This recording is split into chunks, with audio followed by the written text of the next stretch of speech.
All right, welcome back to another episode of the Sea Level Podcast. We are welcoming back Ryan Divish of the Seattle Times back to the show. Ryan, thanks for stopping by once again. How are you doing? I'm good, good. It's off day today, so it's no games today. Can you remember very many times where this is odd, where there's been an off day in the middle of a series?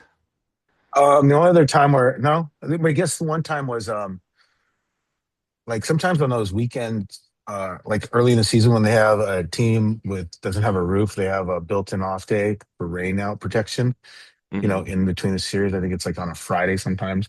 So that's the only time I've ever really seen that. This is obviously extenuating circumstances with the World Cup.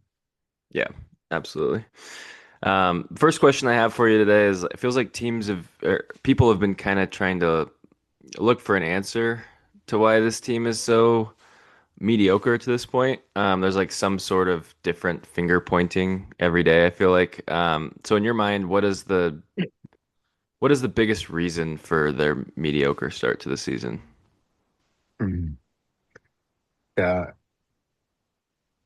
Uh, yeah, it's like do you say, I can't in a team sport like in a baseball is an individual sport wrapped in a team sport, but in a game, and I think I wrote this once, it was during the piggyback about how it takes a lot to win a game, it takes a lot to lose a game. There's no one factor. And like I can't look at one person and say this is why they're not there. But I think collectively it's just been an inability to um I guess execute. It's a lack of inconsistency of execution, I think is the way I would do it. Or, you know, that would be the best way I could do it. And what that inconsistency comes from, whether it's injuries or um, lack of focus at times, I don't know. But I think that's been the biggest thing is like they don't execute when they need to. It's like we've seen the defense be, it's not just errors at times, it's defense that doesn't make what we would call winning plays. You know, you're not talking about the highlight reel plays, but the tough plays. You know, Perry Hill has what you call plays inside the box that you have to make. They've made mistakes on those, but it's the ones one step out of the box. It's the hard ground ball to the backhand side that maybe, a major leaguer makes 75% of the time. They need to be at 80%.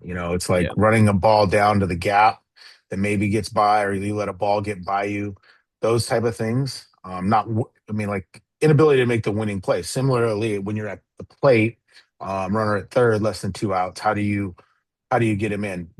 They've had a lack of productive outs, I think, at times. You're not looking to make outs, but if you do make outs, they better be productive. They better move the runner 90 feet. They better do something.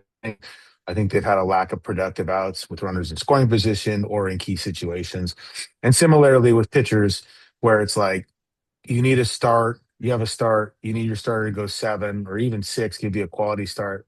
They don't do it, and they've probably been the best aspect, I think. But yeah, because even then, like, and not to just meander in my thoughts, but think about this, like their pitching staff has been pretty damn good this year. Um, but it's only been in spurts. Logan Gilbert had that spurt where he's giving up bombs and wasn't Yeah. efficient. Brian Wu can't win on the road. Emerson Hancock's had a little hiccup here and there. Castillo's been Castillo. It's like, and then Bryce has been pretty good since he's been back, but he missed a lot. So, the best way to look at it is as talented as this team is, and they're, what, a game over 500 now? And, they had been in first place for over a month. They're projecting to have one all-star. I mean, like, Yeah. think about that. That's pretty crazy that they've just not been that good. And injuries do play a factor in that. They, I think they've had 18 games where Cal Raleigh, Brendan Donovan have been in the lineup at the same time to go with the rest of the guys. I mean, 18. That's pretty minimal considering what you spent to get Brendan and what you were projecting with Cal. And that's difficult. Yeah, I feel like also it's not just the time that guys miss, it's also the baseball is a timing sport too Yeah. in a lot of ways. So like the stop and start, people just expect, I think, plug back in and you're just right back to where you were. So that's kind of where I want to start with you with Cal, because that's obviously no, team sport. Doesn't fall at the feat of one person, but you've coached. You know when a guy is seeing the ball well, you can tell, and kind of like seeing some of his swings from last year.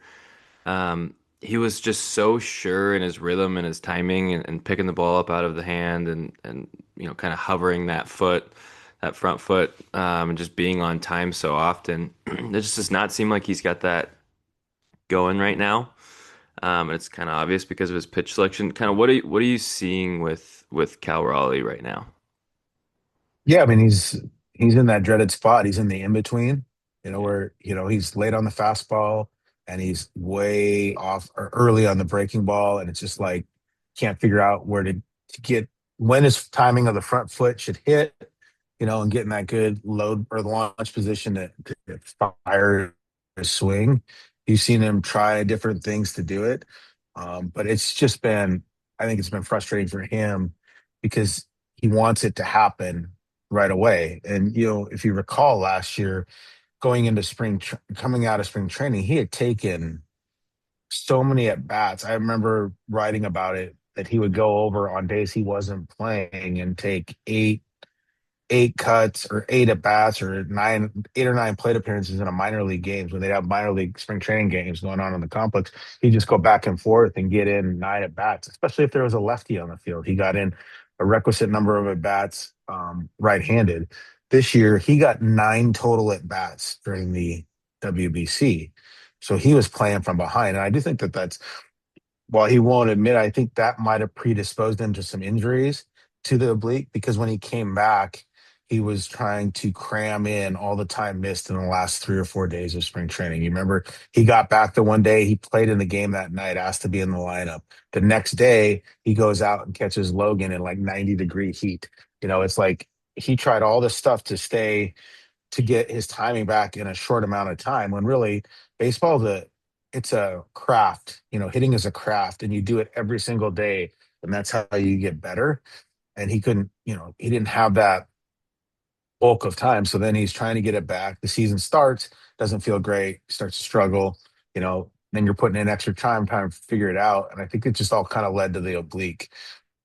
Because there was that stretch for about 6 or 7 days, maybe, where he started to get the timing. He hit a bunch of homers.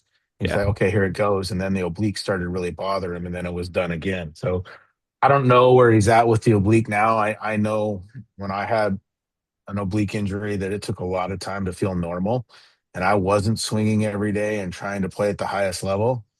But I think that's been the biggest part. He's just not when your timing is off with your swing and you're in between, you're not recognizing pitches the way you should. Like we haven't seen that him go get a breaking ball, catch it out in front, and golf that thing out to right field. That one-handed kind of helicopter swing where he can just hold the Yeah. barrel in the zone and snap it because he's so strong. We haven't seen that. We also haven't seen the one where, sometimes when he's batting left-handed and they'll throw changeup away or they'll throw a fastball away. And he just kind of sits and sees it deep and hammers it Days to behind it. Yeah. or to left center. Yeah, Yeah. we haven't seen that either because that's when he's really going is when he's hitting like what his approach is trying to hit the ball over the batter's eye. That's the idea of it because that keeps him on time for everything. But you can tell that's just not how he feels at the plate. Yeah. I feel like we just haven't seen like you can tell when a guy's connected in their swing and they're like really in the zone. Like the only swing I can remember like this year truly where it felt like that looked like last year's swing was the homer that he hit off of DeGrom in Texas after that really long at Mhm. bat because he got about, you know, 10 pitches in that at bat to figure out where his timing was at and then just got one over the heart of the plate and it looked like Cal Raleigh again. So, um, even if his numbers can't be saved this year, I think you just kind of hope that by the end of the year, he's going in the right direction and you're in a position to get to the playoffs because that's obviously where he can really help Yeah, you there. I don't think he really cares about his numbers as long as they keep winning. I mean, Yeah. he really I think that bothered him more than anything is that they were losing and that they haven't played well and he feels like he's a major part of it. Him and Julio have a pretty high sense of responsibility for the team's success. The one thing is we've seen, I think since Cal has been back that the pitching has been like the pitching from guys like Munoz have been better in terms of Yeah. their attack plans and staying on the fastballs and doing that. So he can help them win in a lot of ways. But yeah, you're right. They still need him to. You're not going to be on that kind of heater that he was maybe last year, but they certainly can be something closer to like 2024 Cal Raleigh, which was still a really good player that helped them. And that's what they Yeah. need right now. Yep. 100%. One guy that's kind of picked up some